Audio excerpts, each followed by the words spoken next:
everybody. Welcome back to the Dead Money with Dan Arfin podcast. Like and subscribe to the channel so you can have another show that you subscribe to that you totally ignore whenever you get an update. Okay, so the World Series of Poker has kicked off as of Tuesday, May 26th.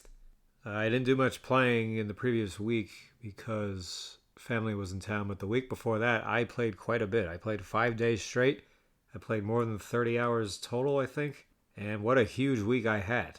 I had 2 huge wins. 2 of the 6 of my biggest ever wins at 2-5 deep stack, 1500 cap. 2 of them came in the same week. I think it was the second session and the fourth session of that week. And there were, of course, a lot of wild hand histories to go over, but I'm going to go over that in another episode. What I'm going to go over in this episode is just all of the ridiculous interactions that went on between me and other players. So why don't we just start right off and get into this one. This was in the first day of the first of the 5 sessions. I showed up in the morning and I played a lot of daytime pretty much the whole week. I think I showed up and started before 10 o'clock like every time. There was this woman in the game, this white woman, looked about 55 or so, and it just seemed like, your typical unimpressive nitty player, not very good. And then as the day went on, he got the must-move game going because the win usually has a must-move 2-5 going at the start of the day. A couple of them get fed over to our game, so now we have a table of 5 men and 3 women. And then she said, "Ooh, this is the women's table. Like that's good. We have some hard opponents because men are easy to beat." Okay. I didn't say anything about that. I just filed it in the cabinet. Then as the game goes on, Brent Jenkins, our previous guest from 2 episodes, he joins the table, and as he's joining the table, he has some sort of friendly exchange with her, so he knows her. I don't know from where, I don't know if they're friends, I don't know what their deal is. All I know is they're acquainted in some manner. Now, one hand history go over here, just to give you some context of what happened between me and this woman. We got a hijack raise to 20. She calls button, small blind. Thought for a while, he called. And I pretty much planned to call the whole time the big blind with king 9 of hearts. I mean, it's definitely a squeezable spot. And I've been going really, really big in these spots lately. I've been going like usually 6x the open raise, sometimes 7x the open raise, plus the dead money. So if I were just going to go 6x, that'd be 160. And the hijack opener is not someone who is going to be 4-bet bluffing very often. And I don't think post-flop he's this amazing player. I mean, it's a good spot to squeeze. And results aside, I think I just should have squeezed. I mean, it's not that calling is bad. It's just I tend to attack these spots. So the flop comes 2-3-4, all hearts, flop a flush. I donk bet. Maybe I donk bet like 50. I don't know. Razor folds. The woman calls the button. We're heads up. Turn was nothing. I led again. She thought for a while and called. And we get to the river. I know the pot has a little over 400 at this point. I forgot the exact sizes, flop and turn. The river was an ace. I thought about shoving, whatever it was, 650-ish. But I decided on 385. And she tanked for a very long time. And then jammed less than a min-raise jam. And I was thinking if she min-raise jams or anything, she probably got the nuts. But I felt like in my mind I'd already decided I was just going with this hand, even though if you're jammed on here, how often is it not going to be either the ace-high flush or the one possible combo of 6-5 straight flush? She jams. It's only 280 more. I snap call, and she flopped the nuts with ace-jack of hearts. So I didn't 3-bet that pre. And had I bombed it pre to like 160, 170, I don't think she would have called with ace-jack of hearts. I mean, sometimes players surprise you, but I don't think she would have. Now, obviously, if she would have, then yeah, of course, we're getting the same results here. But it's interesting. Could I have folded this hand on the river? I mean, and the answer is like sort of, because if she flopped a flush that wasn't the ace or the straight flush, she probably raises before the river. I mean, I wasn't playing with her a lot, but these are not crazy assumptions to make about people. But with the price I'm getting, I think it was more than 5-1 or 6-1. I mean, it just seems a little dangerous to fold this hand. Because what if she just is jamming a smaller flush? What if she thinks I could have had enough flush draw and made aces? And, who knows? So, look, folding this hand is not the difference between being a winning and losing player at 2-5. It's just when you get put in these spots, as you are so rarely, you wish you could have made the the perfect move. And the sick thing is, because her raise was so small, and what the fuck did she take so long to just go through this whole long tank? Just put the fucking all in. Just go fucking all in, for Christ's sake. I mean, why is she taking so long to do what is not even a min-raise jam? I bet like 385 in the river. She jams 280 more. And she had just the right amount. Because if it was like another 700, that I probably would have folded. So anyway, at some point, her and Brent started talking, just friendly talk. And I forget what made me say it, but I said to Brent with her there, I was like, men are easy to beat. Or maybe I said, she said men are easy to beat. And, you know, when I have these like little verbal altercations with people or whatever we should call them, almost every time it starts off with them saying something to me. In this case, it was me who did the initial talking, but I wasn't like, you know, saying anything too nasty. I mean, and I wasn't even saying it directly to her. I mean, I guess I kind of was. But either way, it's like the woman just freaking doubled up a few minutes ago. What does she have to get fucking fresh about, right? But here's where it starts. She starts taunting me in this very condescending manner. That she's like, oh, like, yeah, just men use only one side of their brain and women use both sides. And she said that with a total straight face. And no, I don't think that's true, but that's besides the point. Then she adds on to it. She's like, oh, it's just like, I just like to get max value. I say, yeah, flop the nuts versus the second nuts. And yeah, sure, give yourself a pat on the back for that.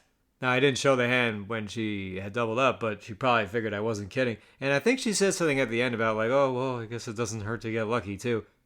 But then Brent adds, I forget what prompted Brent to say this, because I feel like there was something else, but whatever it was, he adds, like, he's got the best poker podcast out there. And then she says, oh, well, he can go talk about this on his podcast. He'll make all his money back in one hand. Are you fucking kidding me? I'm getting fucking taunted by this fucking... I mean, what the fuck? Fuck it. This cunt. Fuck her. What do I care? This is a Dead Money podcast. This is why we're here.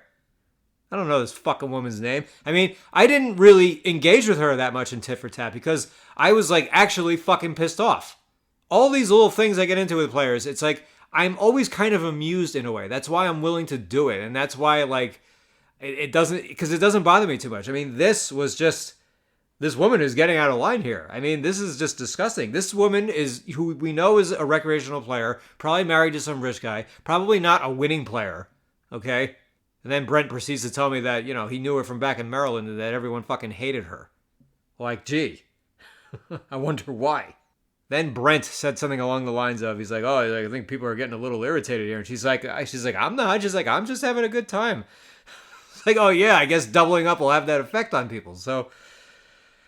Oh my God. I mean, and since Brent was friendly with her, at one point I text him right after this. I text him, I was like, please tell me you're not hitting that. And he replies, he's like, I'm not, but I wish I was. Banging body.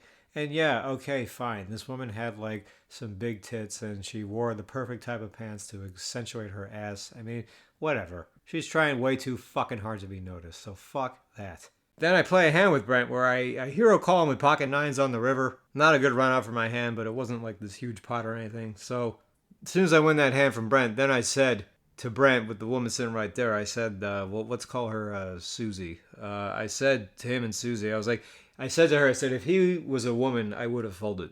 Because, you know, men are very easy to play against. I mean, look, I made this comment, but like I was not willing to battle this woman because it would have been like... It just would have been nasty and incensed, and that's not what I want to do. Like, when I get into these bantering matches, these people are taking themselves very, very seriously, and I'm just sort of, like, mocking them. That's what I have in mind when these things happen between me and other players. So she's sitting all high and mighty, high and pretty. I mean, you know, just enjoying the fact that she's winning today, and of course she's locking it up after that. But all this time, this game was getting short, then people were coming, then they would fill the seats, it was getting short again, we're playing 3-handed, 4-handed, 6-handed, 5-handed, 3-handed, 5-handed, I mean, it was just back and forth. And then Susie gets up and takes a break for a little while. And then when she comes back, the game is like pretty much all but breaking, probably about to break. It's me, her, and one other stack, and that stack is getting ready to leave, and I don't even think she knew that yet, but she said like, she's like, oh, like, I don't like playing shorthanded, I don't want to play shorthanded. So then I offer to keep playing with her. I mean, you know, like I said, I don't think she realizes it was heads up. But then she says, oh, I don't want to play shorthanded. I said, what? I said, I thought men are so easy to beat. And then she got irritated. Then she got mad. She's like, okay. She's like, you want to like stay butthurt about it? That's fine. Like the man is always right. I know. And as soon as she said that, I immediately shut up because I got her. I got her to crack. Life's little victories, okay? This fucking cunt wants to fight dirty, okay? And how many people do you come across each week, each month? People, they want to fight dirty until they get a dirty fight. They want to play hardball until it's their turn to get into the box and hit. No. Now all of a sudden, now she doesn't want to play. Now, no more hardball. So, all right, I felt like I accomplished something in the world of pettiness. I mean, this woman was way, way, way obnoxious, condescending. I mean, talking about, oh, women use both sides of their brain and men only use one side. It's like, well, then why are you a fish? I mean, come on. But look, this is what poker does. I mean, it makes everyone in the world feel like the biggest genius at some point. I was just glad that she got me unnerved, but I didn't like snarl at her. But when I got her unnerved, she snarled at me. So I felt like I won. Good for me. So then I transferred to another table after this one broke, and some stupid conversation was going on. I think a player said, like, I'm not mean, like, I'm just honest, or something like that. And then I wanted to say something, I was in a good mood now, having come off my huge win against Susie. I said, I'm neither mean nor dishonest. And then someone said, if you're dishonest, doesn't that make you mean? Ha ha! Good point. Then the dealer says, this white woman, she's like, you're confusing. I say, I like to be. I like watching people struggle. Then she says, you should try dealing. I said, I've dealt before. Then she says, cards. Oh! I said, I've dealt those too. Just kidding. I never dealt drugs. All right, so now we're just going to fast forward around here. I get into a spot where I would have been dealt ace-10 of hearts. Instead, I was dealt ace-8 offsuit. And after the first round of betting began, there's a raise and a call. I would have 3-bet ace-10 suited, but I just fold ace-8 offsuit. And I would have made the nut flush. Now, this pot would not have gotten anywhere. I mean, no one had anything. There was no betting post-flop, so, wasn't that upsetting. But this was during one of the 2 big sessions I had. And when I mentioned I would have made the nuts, but then this guy says, oh, you've won enough pots. And I said, no, I have not. I don't know what it is sometimes. I mean, he was probably just kidding, but it's like, you should be greedy. If you're having a big day, stay hungry. What are you, a rich fucking man because you're up $2,000-$3,000, which is, I don't remember what I was up at the time he made that comment.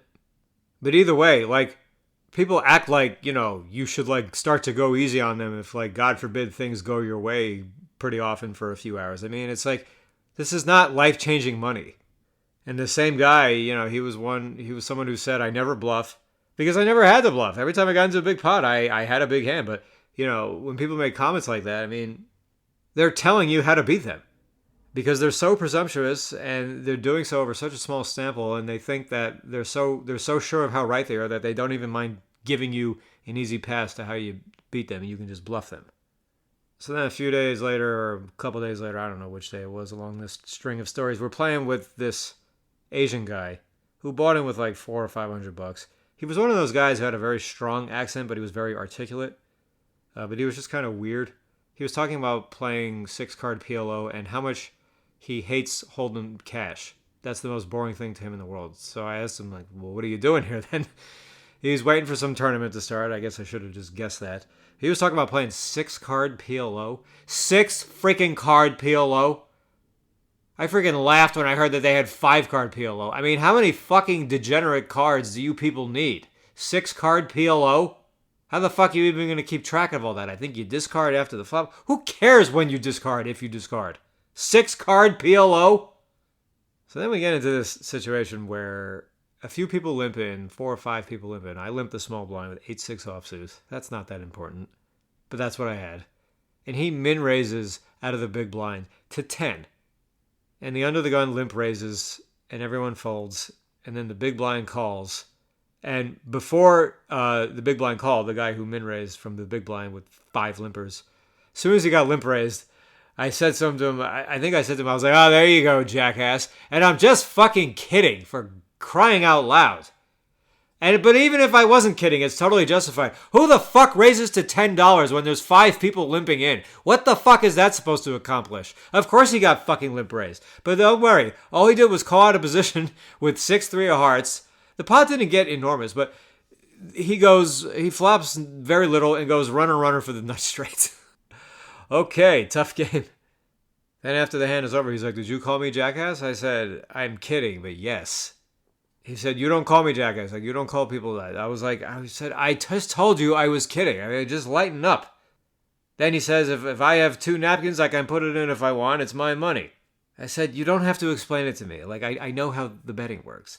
And then he goes to his little purse, his man purse. It's a purse. He just shows it. He doesn't open it. He just says, he's like, you know how much I have in here? That was the best part. And then a moment later, he quit. So I ran another fish off the table. I mean, not, a guy who was going to get freaking balls deep into this game. But he says, like, nothing worse than being around bad energy. He's obviously directing this at me when he picks up, not the moment I call him a jackass, but like within probably 5 or 10 minutes of it. So I was glad he got rid of him. I mean, we figured to be a losing player, but I wasn't enjoying him, and I didn't really care, especially if the guy can't take a fucking joke. I mean, obviously he didn't like me calling him a jackass in front of the whole table, but it's like, you just min-raised with 5 people living, and I made it clear that I was just joking, man. Just get the fuck over it. Taking themselves so goddamn seriously. So then these 2 guys, I mean, look, we know poker is a social game.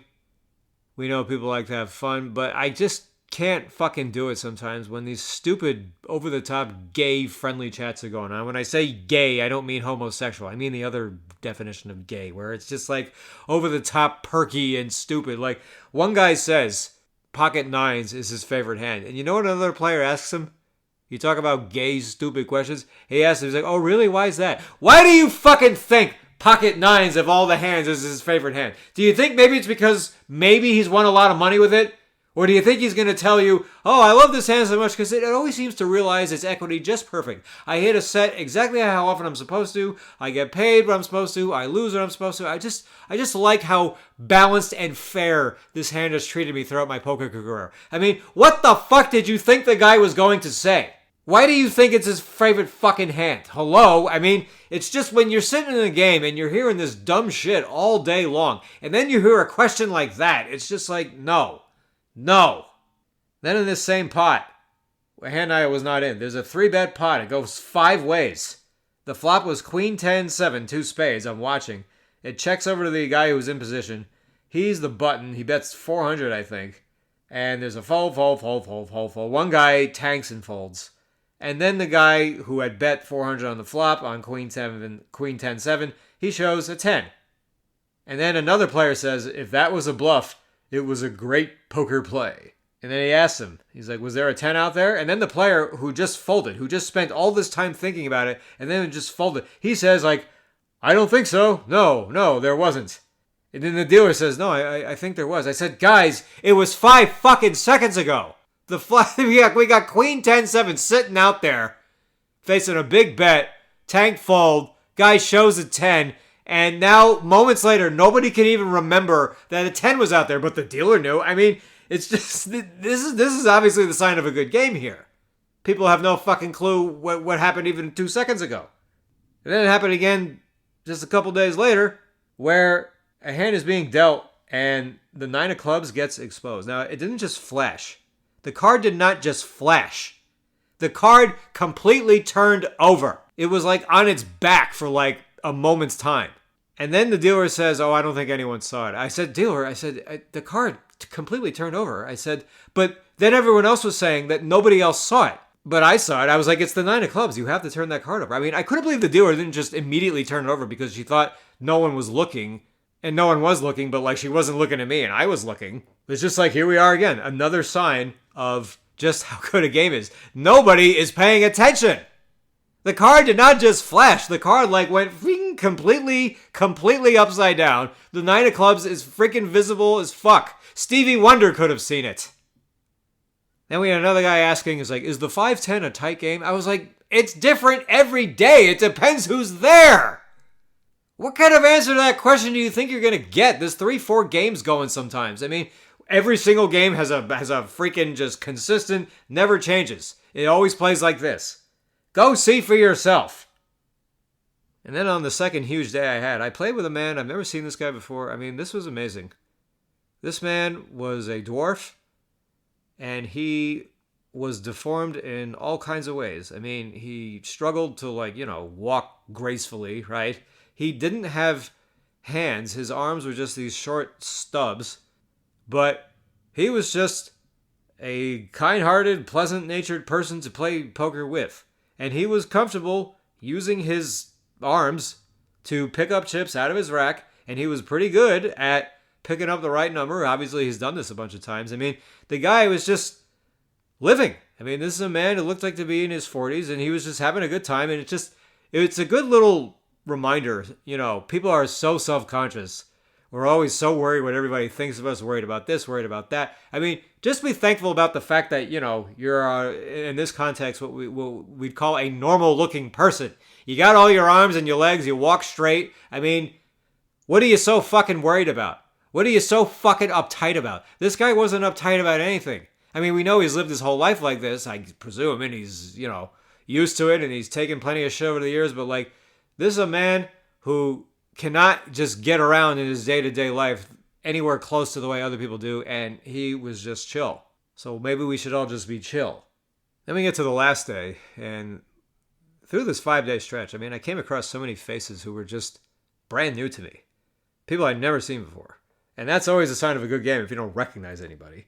And then this one player gets into an argument where I think he was moving from, he would have been the low jack if he was dealt in, but he wanted to move to another seat where he would have been in the small blind seat, so he can't move and take a hand then. I mean, he got into this whole back and forth with the dealer where he was so angry that she made him move so that another player could sit down and force him to miss a hand. And then when he moved to the seat, the other player didn't even take the seat yet. So then he really lost his shit. He's like, I could have been taking another hand. I mean, he was right that he could have been dealt another hand. But oh my God, this guy had a fucking conniption over the fact that he missed one hand. And then the dealer said to him, this is where she fucked up. She's like, you could have bought the button. He's like, you didn't offer me to buy the button. She's like, and he's right about that. The dealer should have offered for him to buy the button. Say, would you like to buy the button? That is her job. So she didn't do her job in that sense. But this guy completely lost his shit over the fact that he didn't get to play one more hand. He got up, he went over to the front, he was talking to the floor man on the side of the table. I mean, he put in a report. He did everything. He did everything to make sure everyone knew about his one hand he didn't get to play. I mean, this was the hand not played, heard round the world. These games are soft. We're playing with this one guy who was one of these tournament-looking players who just takes themselves super seriously. Everything they do, think they're this very, very savvy, knowledgeable player. And he just was just the definition of a fish. Just a guy who just limps in with crap, limp calls crap, just bets tiny, was betting tiny on flops and spots with hands he should never be betting so small with. I mean, he's just doing all kinds of things wrong, and he's just a terrible nit. A terrible nit. He calls a button raise when I have queens. We're 5-handed, I think. And the flop comes 6-4 deuce, 2 spades, with 3 ways, because one of the blinds called. I check raise the flop. I think he bet 40 into 60, which made me very nervous, by the way. The fact that he would bet 2/3, because he was betting a quarter with everything. Now he bets 2/3. I mean, that looks like a 3x overbet. Nevertheless, I had an overpair and thought, all right, overpair is probably good here. I mean, and if it's not, he'll probably just jam or something. So I check raise, he calls, and then I think the turn was a deuce, and the pot had maybe 350, I guess. 350, 360. I bet 275. He picks up his card, shows his neighbor, shows me, and show folds pocket kings. Doesn't 3-bet this pre in a short-handed game. Calls the flop check raise, sees his turn bet, and all right, I mean, we can appreciate that this is not an awesome spot right now, but with his hand being so underrepped, you cannot just be folding that hand this early in the hand. I mean, he's folding into 275. And then the player sitting on his right is this Asian guy who used to play higher a long time ago, doesn't play that much poker now. He says to him, "You are the worst poker player I've ever seen."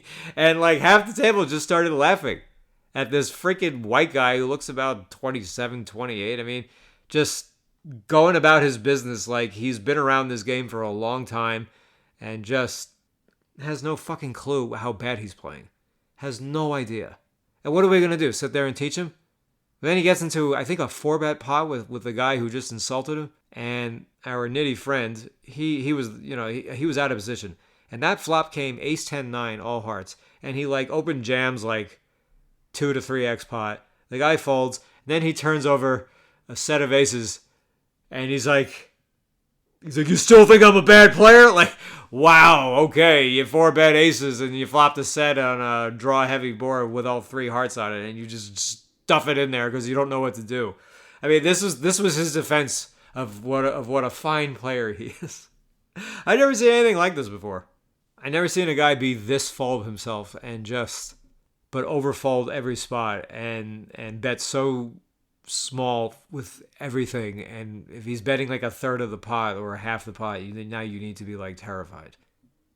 Look, we depend on this. We depend on people who think this way. I mean, he probably, among many players who think this way, he was just the one being a little bit more verbal about it.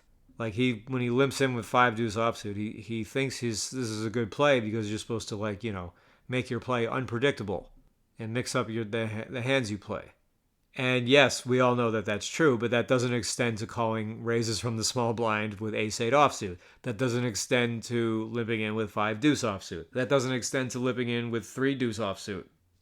I mean, this guy was just a pure button pusher. And the guy who said to him, "You are the worst poker player I've ever seen," this is a guy who very, very, very rarely says anything. He's very respectful. He's just this Asian man who's probably in his 50s by now. I mean, he's just a rich to some degree. I mean, I assume the guy's got money and just plays from time to time. I hardly ever see him.